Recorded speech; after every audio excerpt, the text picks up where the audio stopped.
Oke Tribuners, saya sekarang berada di Gria Suparni di Kelurahan Tawangmangu, Kecamatan Tawangmangu, Kabupaten Karanganyar, Jawa Tengah.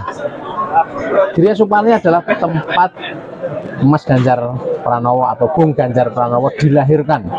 Ya, jadi beliau ini dilahirkan dan besar sampai menjelang sekolah menengah pertama sebelum pindah ke Kota Sudah. Di sinilah tempatnya, dan sekarang ini Mas Ganjar sedang menggelar open house halal bil halal bersama masyarakat sekitar Tawangmangu dan juga masyarakat yang berdatangan dari berbagai daerah di Jawa Tengah, bahkan di Jawa Timur juga ya. Ada. Nanti open house dibagi menjadi 3 sesi, pagi, siang, dan malam. Pagi sampai siang ini ramai sekali, ribuan orang yang sudah berdatangan, jabat tangan, dan sekarang sedang break. Bisa dilihat di belakang sana, masyarakat sedang dijamu oleh tuan rumah, ya, makan makanan kecil, minuman, dan lengkap. Dan saya sudah bersama dengan Mas Indriarto. Ya, siap, ya, Mas.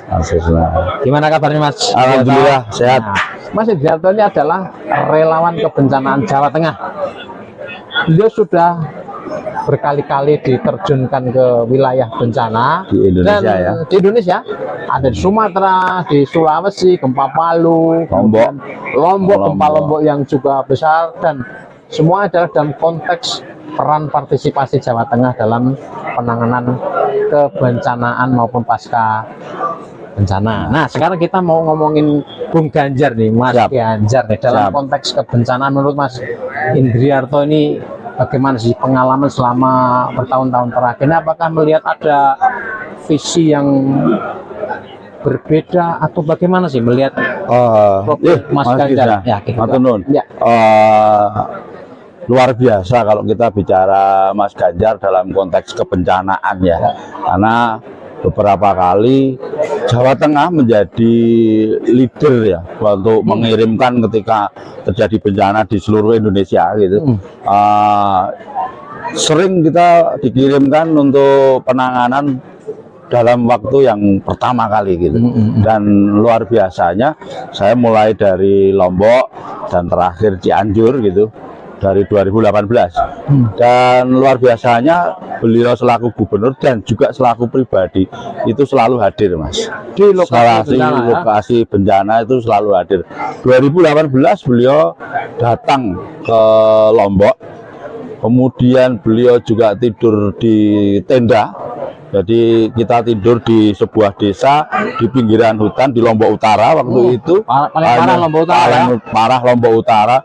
Waktu itu hanya beratapkan sebuah terpal gitu.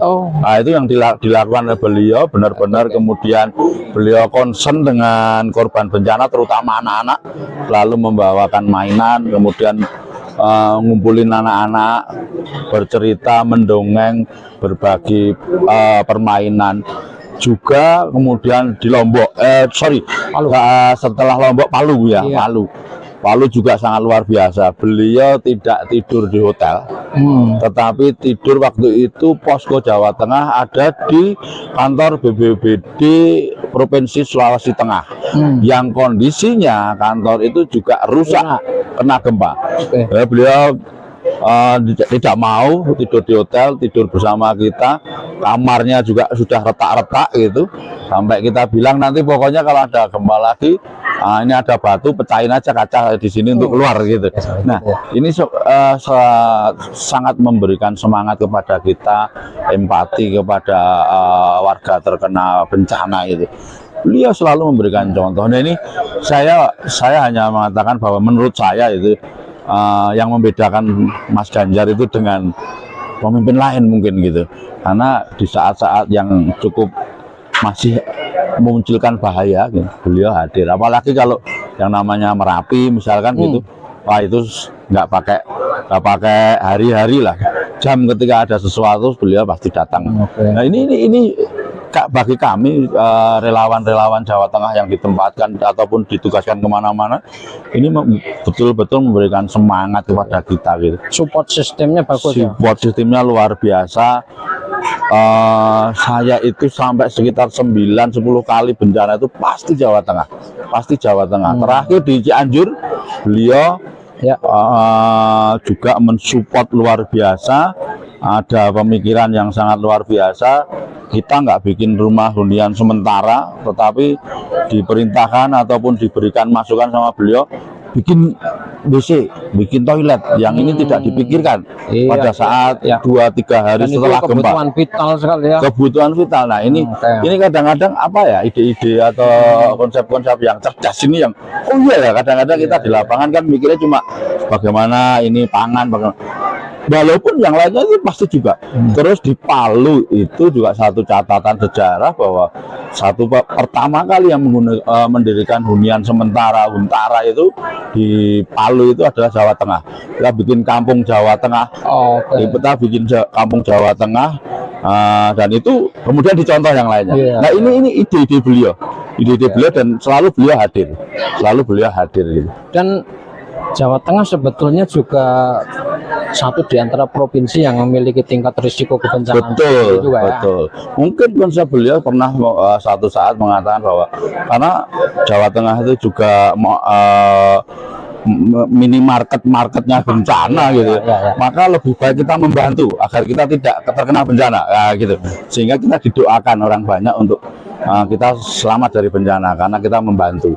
Nah ini yang benar-benar luar biasa lah kalau teman-teman relawan bencana Jawa Tengah, dan bahkan kami relawan-relawan yang di Kupang, di Palu gitu, semuanya selalu titip salam Pak Ganjar, mudah-mudahan sangat respect, karena beliau memang benar-benar real dan bukan pencitraan.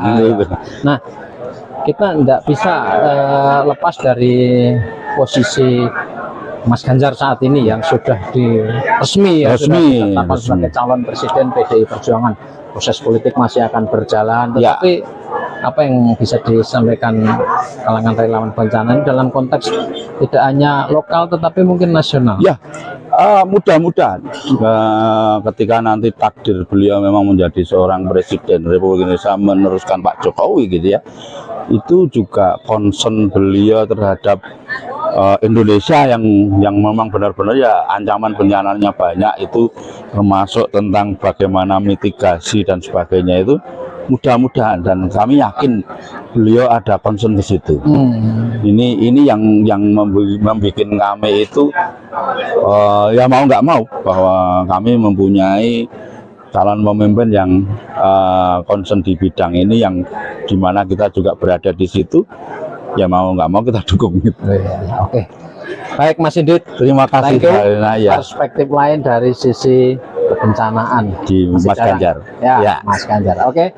Tribuners, demikian yang disampaikan Mas Indriarto, relawan kebencanaan Jawa Tengah yang sudah pindah-pindah lokasi, bukan berharap ada bencana, tetapi beliau adalah garda terdepan dari tim kebencanaan Jawa Tengah yang siap untuk membantu warga masyarakat yang terkena bencana dan terutama juga di Jawa Tengah. Ini istilahnya tim quick respon. Oke, thank you. Terima kasih sudah nonton. Jangan lupa like, subscribe, dan share ya.